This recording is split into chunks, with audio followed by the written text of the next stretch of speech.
당연적 품질 요소라고 있는데, 매력적 품질 요소는 없어도 그만이에요. 있으면 좋지만. 근데 당연적 품질 요소는 없으면 문제인데 있다고 좋아지지 않아요. 예를 들어서 화장실이 없어. 그러면은 여기 음식이 아무리 맛있어도 여기가 좋은 곳이라고 아마 어디서 얘기하기 어려울 수 있어요. 네, 근데 화장실이 없는 것 정도가 아니라 이제 제가 말한 예전에 그 난이도가 있는 화장실. 근데 이제 이런 거 부분들 혹은 이제 위생 막 이렇게 벌레 하나 기어다녀 음식에. 그러면은 뭐 아무리 친절하고 아무리 음식이 맛있어봤자 좀 애매해질 수 있단 말이에요. 혹은 이 뭐 청결하지 못한 매장 상태. 뭐 이런 것들이 이제 당연적 품질일 수 있어요. 대표님, 보통 사장님들은 고객한테 뭔가 하나라도 더 주면 좋을 것 같아서 비용까지 들여서 서비스를 제공하는데 고객이 별로 좋아하지 않을 수도 있을까요? 우선은 뭐 다양하게 답변할 수 있을 것 같은데, 우선 별로 좋아하지 않을 수도 있고 혹은 오히려 안 좋아할 수도 있고요. 네. 별로 안 좋아하는 거랑 안 좋아하는 거, 네. 안 좋아하는 경우의 수가 있을 수 있고, 그리고 하나 더 나아가서는 그 더 준 게 나름 브랜드 입장에서는 큰 비용을 들여야 되는 거예요. 그거에 비해서 또 이제 별로 안 좋아할 수도 있죠. 네, 뭐 그 정도가 있을 것 같아요. 사장님은 이 정도면 고객이 좋아하겠지라고 생각하고 했는데 실제로 고객 반응이 다를 수도 있잖아요. 그 차이가 왜 생기는 걸까요? 그거는 저도 계속 연구를 하는 부분인데, 그 부분은 진짜 어려운 것 같거든요. 같은 서비스를 해도 고객마다 다르고 혹은 제공자마다 다르고 혹은 그 타이밍이 다르고 상황이 다르고 그렇기 때문에 어떤 일관된 기준을 딱 얘기하는 거는 좀 어려운 것 같은데, 그 개비론으로 이제 얘기를 하면은 고객의 기대란 것이, 고객 만족은 결국 고객의 기대에서 얼마나 부응한 인지된 품질을 제공하느냐의 싸움인데, 그 기대라는 것이 예전에도 한번 말씀드렸지만 세 가지로 해서 형성이 되는데, 우선 그 세 가지로 형성되는 그 기대의 가장 첫 번째 시작은 그 브랜드의 마케팅 활동 혹은 그 더 전보다도 가면 경영자의 철학자까지 해서 그 기대 형성이 내려간단 말이에요.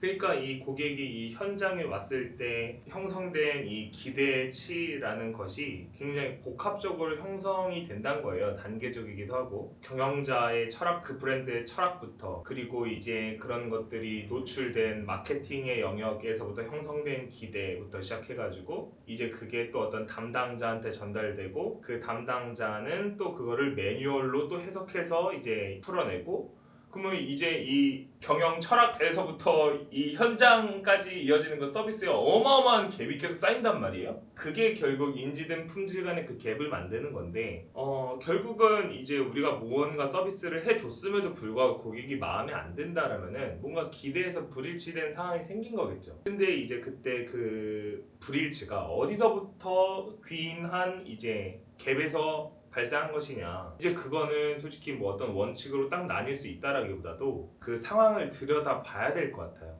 너무 케이스마다 다를 것 같아서, 뭐 예를 들어 음식점 같은 데서 먹고 나오다 보면은 사탕 같은 거 놓여 있는 경우가 있어요. 뭐 기억하시는지 모르겠는데 옛날에도 명동교자, 그 유명한 명동 식당 있잖아요. 거기에도 보면은 원래 후식으로 사탕을 늘 같이 줬었거든요. 근데 그게 어느 순간 사라졌어요. 이제 안 줘요, 그 사탕을. 근데 그런 거 봤을 때 명동교자는 굉장히 기업처럼 이제 경영하는 그런 식당이거든요. 명동교자 그 건물 위에 보면 오피스가 다 있어요. 만두 공장도 있고. 근데 거기서도 이제 그 사탕을 주는 거를 뺀 거는 그게 솔직히 어떤 고객 만족에 어떤 영향을, 상관관계가 없다라는 걸 분명히 밝혀내고 이제 없앴을 거라고 저는 생각을 해요. 뭐 그런 것처럼 우리가 예를 들어 고객을 만족시킬 때 그냥 뭐 하나씩만 더 퍼줘서 그게 고객 만족이 된다라면은 우리가 경영하기가 너무 쉽죠. 그냥 뭐 하나만 더 주면 돼. 예를 들어 밑반찬 하나만 더 깔면 돼. 근데 이제 그런 걸로 만족은 형성되지 않죠, 실제로. 네, 근데 이제 그게 어디선 되고 어디선 안 되냐, 이제 그런 것들이 너무 복합적이긴 하죠. 그러면 그런 차이를 어떻게 하면 좀 잘 줄일 수 있을까요? 우선은 이 품질 요소, 결국 고객한테 더해지는 그 품질 요소라는 것에 가장 어떤 기본적인 접근의 틀부터 좀 이해하고 계시는 게 좋은데요. 그때 이제 많이 사용하는 게 카노 모형이라는 이론이 있어요. 이제 우리가 예를 들어 뭐 식당을 운영한다고 했을 때 뭐 정말 다양한 품질 요소가 있을 거란 말이에요. 뭐 예를 들어서 뭐 문을 손님이 도착했을 때 뭐 반갑게 인사를 한다, 혹은 뭐 메뉴판, 혹은 뭐 메뉴를 받는 방식, 음식 종류, 혹은 음식이 나가는 방식, 그 모든 거 하나하나가 품질 요소라고 얘기할 수 있단 말이에요. 근데 이제 그런 요소들이 다 고객한테 어떤 똑같은 그 만족이나 뭐 불만족이나를 주는 게 아니고 그 품질 요소 특징에 따라서 매력적 품질, 당연적 품질, 일원적 품질 뭐 이런 것들이 대표적으로 있거든요. 뭐 더 나아가서는 역품질, 혹은 뭐 무관심 품질, 뭐 무관성 품질 뭐 이런 식으로 해서 이름이 있어요. 그렇게 해서 원래는 총 5개인데 대표적으로는 3개입니다. 매력적, 당연적, 일원적. 그러면 이제 그게 뭘 의미하는 거냐면은 굉장히 우리가 이 고객의 상황을 이해하는 데 있어서 직관적인 이해를 제공해주는 그런 이론이거든요. 첫 번째로 매력적 품질은 없어도 되는데 있으면 좋은 거. 그게 똑같이 제품에도 똑같이 이어지거든요. 이 카노 모형이라는 것은 이 서비스 품질뿐만 아니라 제품 품질로도 적용을 많이 하는데요. 우리가 예를 들어 자동차라고 생각을 한번 해보죠. 매력적 품질은 뭐 테슬라의 AI 자동 기능, 자동 주행 기능. 그거 사람들이 그거 추가하려면은 뭐 500만 원인가 이상 주고 옵션을 달아야 되는데도 불구하고 구매한단 말이에요. 이제 그런 게 이제 굉장히 매력적 품질 요소인 거죠. 그렇게 고객을 끌어당길 정도의 매력적 품질 요소라면은 그 돈을 주고서도 그렇게 만족을 주고 사람들이 구매하게 할 수 있는 이 요소라면은 이제 그런 부분은 꼭 어떤 서비스적으로 덤으로 나가는 요소가 아니라 이런 식으로 돈 주고 이 업셀링 하는 그런 요소로도 뺄 수도 있는 거죠. 네. 근데 그렇다고 해서 우리가 그 자동주행이 없다라고 해서 갑자기 막 불만족하진 않잖아요. 사람들이 실제 그 옵션을 안 달고도 많이 구매를 하니까 테슬라를. 네, 이제 그런 게 매력적 품질 요소고요. 뭐 식당으로 고려를 한다면은 뭐 직원들의 정갈한 유니폼 같은 것들을 좀 생각해볼 필요가 있을 것 같아요. 뭐 대부분의 식당에서는 웬만하면 캐주얼하게 유니폼을 안 입고 하지만 여기는 뭔가 딱 어떤 정복을 입고 다 일을 하고 있다. 뭐 그런 부분들이 이제 매력적일 수 있는 거죠. 근데 이제 여기서 봤을 때 그래요. 정복을 입었다고 해볼게요. 고객들한테 뭔가 좀 더 이 브랜드의 일치된 아이덴티티를 직원한테까지 이어가가지고 이제 서비스를 운영하는 건데 거기서 이제 뭐 직원이 막 다려지지도 않은 어떤 뭐 카라티나 셔츠 이런 거 막 이렇게 지저분해지고 음식도 막 잔뜩 묻어있는데 그거를 입고 일하고 있어요. 혹은 뭐 굉장히 깔끔한 이 유니폼을 입고 있지만 표정이 그렇지 못해. 그러니까 이게 어떤 하나의 요소가 사실은 우리가 관리하기 위해서 이렇게 떼어내서 다뤄내긴 하지만 사실상 우리의 인지라는 거는 굉장히 복합적으로 이제 작용된다는 거죠. 네, 그런 점에서 제가 처음에도 말씀드렸다시피 어떤 이 원칙으로서 이거는 줬을 때 불만족인 것이고 막 그런 게 아니고 굉장히 그 상황에서 복합적으로 그 부분은 들여다봐야 됩니다. 우선 이게 매력적 품질 요소는 그런 것이고 이제 두 번째는 이제 일원적 품질 요소. 대부분 이것만 잘해도 돼요. 대부분 이것만 잘해도 여기는 훌륭한 서비스직이 됩니다. 그거는 뭐냐면은 있으면 있을수록 좋고 없으면 없을수록 안 좋은 거. 예를 들어 우리 마라탕집 가면 다 셀프로 담잖아요. 네. 거기에서 개수 세보신 적 있어요? 없잖아요. 네. 그런 점에서 그만 그게 이론적 품질 요소가 되는 게 아닐 수 있는 거예요. 네. 근데 예를 들어서 분명 본인들의 어떤 킥 재료가 있다고 해볼게요. 근데 그게 그냥 일반 원 오브 댐처럼 같이 이렇게 디스플레이 돼 있어요. 그러면 고객은 그거 인지도 못할 거예요. 이게 킥이라는 재료란 거를. 근데 그게 그냥 있는 게 아니라 뭔가 오른쪽에 신성한 영역인 것처럼 해서 세팅이 돼 있어. 그럼 이제 그런 건 매력적 품질 요소로 다가갈 수 있게 된 거죠. 그러니까 우리가 이 단순히 뭐 어떤 거는 매력적이다만 이렇게 더할 수 있는 건 아니고요. 그 매력적이다가 되려면은 뭐 하나의 요소뿐만 아니라 복합적인 요소로 들어가야 되는 거고. 하여튼 다시 돌아와서 이 매장 같은 경우에서 일원적인 품질 요소라고 한다라면은 음식의 맛일 수 있겠죠. 그냥 맛. 네, 맛이 좋으면 좋을수록 좋고 안 좋으면 안 좋을수록 좋겠죠. 이런 거로 따진다면 또 이제 어떤 걸 생각할 수 있을까요? 가격. 싸면 쌀수록 좋고 비싸면 비쌀수록 안 좋죠. 근데 이제 이것도 경우에 따라서 그 매장이 갖고 있는 어떤 그 특징에 따라서 또 그러겠죠. 되게 고급 매장인 줄 알고 들어갔는데 우리가 예를 들어 뭐 15,000원짜리 무엇을 판다 막 이러면은 또 그건 그것대로 해서 우리가 불만족할 수 있어요. 그래서 이게 딱 어떤 이론적인 기준이 있는 건 아니란 거죠. 그리고 이제 뭐 방금 뭐 서비스로 예시를 들었으니까 다시 자동차로 예시를 들면은 이제 흔히 말하는 그거 주행 성능 뭐 이런 것들이 이제 이론적 품질 요소일 수 있고 혹은 자동차에서도 가격이 어느 정도 그런 이제 또 문제를 해결할 거고 뭐 예를 들어 뭐 핸들링이라든지 뭐 이런 거는 이제 알아채기 힘든 특징일 수도 있지만 네 하여튼 이제 그런 부분들이 이론적 품질 요소고요. 그리고 마지막으로 당연적 품질 요소라고 있는데 이 부분이 이제 매우 중요합니다. 다른 것들은 뭐 매력적 품질 요소는 없어도 그만이에요. 있으면 좋지만 근데 당연적 품질 요소는 없으면 문제인데 있다고 좋아지지 않아요. 네. 뭐 예를 들어서 화장실이 없어. 네, 화장실이 없어. 그러면은 여기 음식이 아무리 맛있어도 여기가 좋은 곳이라고 아마 어디서 얘기하기 어려울 수 있어요. 네, 근데 화장실이 없는 것 정도가 아니라 이제 제가 말한 예전에 그 난이도가 있는 화장실. 네, 이제 이런 거 부분들. 혹은 이제 위생 막 이렇게 벌레 하나 기어다녀 음식에. 그러면은 뭐 아무리 친절하고 아무리 음식이 맛있어봤자 좀 애매해질 수 있단 말이에요. 혹은 이 뭐 청결하지 못한 매장 상태. 뭐 이런 것들이 이제 당연적 품질일 수 있어요. 그건 이제 일반적으로 이렇게 품질 요소를 그렇게 세 가지로 우리 좀 구분해서 생각할 수 있단 말이에요. 매력적, 일원적, 혹은 당연적. 근데 이때 중요한 거는 어떤 품질 요소가 이 세 개로 분류되느냐로 접근하는 것도 중요하지만 제가 봤을 때는 우리 매장은 어떤 것들을 기본적으로 챙기고 어떤 걸 매력적으로 만들 것이냐를 전략적으로 선택하는 게 더 맞다고 생각해요.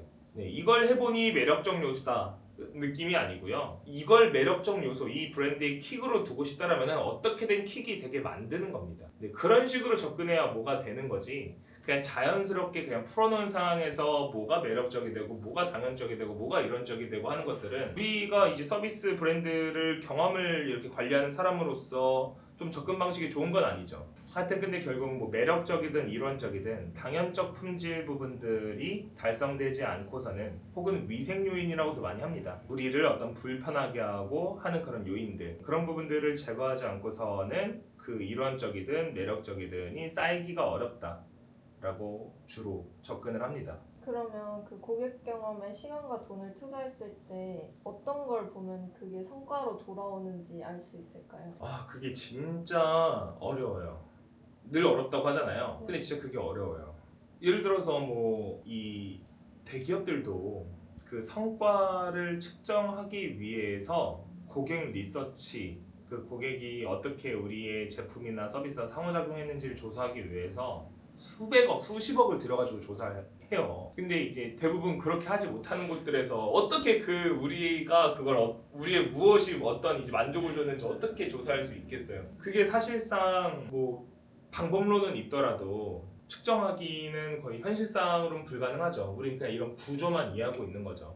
예를 들어서 방금 제가 그 얘기한 개비론도요. 그거 실제로 조사해서 분석하려면 어마어마합니다. 네, 그게 실제로 어떤 식으로 이렇게 만들어진 이론이냐면은 다양한 서비스 산업, 뭐 은행이면 은행, 뭐 호텔, 막 이런 뭐 이 다양한 산업들에서 다 이렇게 막 조사를 하고 막 그런 식으로 해서 막 만든 거거든요. 근데 막 가장 효과적인 측정 방법은요. 그 개비론을 차용해서 고객이 방문하기 전에 기대를 측정하고요. 그리고 방문하고 나서 이 기대에 얼마나 부응했는지를 두 번씩 한 고객당 이렇게 두 번씩 측정하면 돼요. 그게 제일 정확해요. 근데 우리가 그걸 어떻게 그러고 있겠어요? 불가능하잖아요. 그래서 좀 이제 그 방법은요. 답은 현장에 있습니다. 근데 이거 월마트 회장님인가 하신 말씀이죠. 답은 현장에 있다.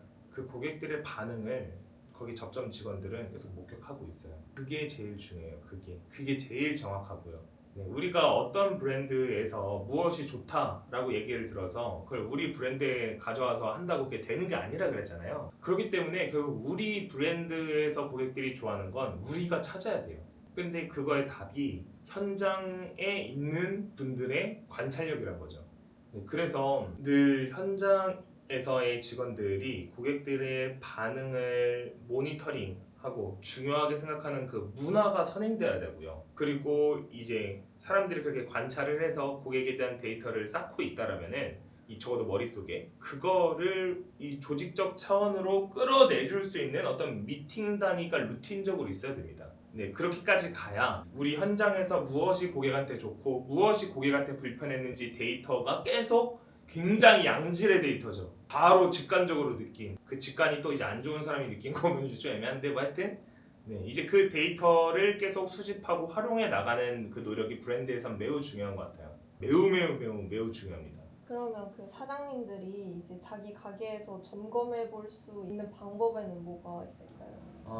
여기서의 그 점검 방법은 이제 솔직히 서비스 브랜드를 모니터링한다, 점검한다라고 하면은 점검할 항목이 한 2,600가지 될 거예요. 근데 여기서 말하는 점검은 분명 우리가 어떤 서비스가 좋은 서비스, 뭐 매력적인지 혹은 뭐 일원적인지 당연적인지 뭐 이런 부분들을 되돌아볼 수 있는 그 방법이 무엇이냐일 것 같은데 우선은 우리가 솔직히 방금 그 현장의 고객 데이터의 그런 습득 이런 데이터가 쌓여 있는 것도 이제 방법일 건데 지금 그게 안 쌓여 있을 수도 있고 그건 쌓여 있어도 해석을 다르게 할 수도 있고요.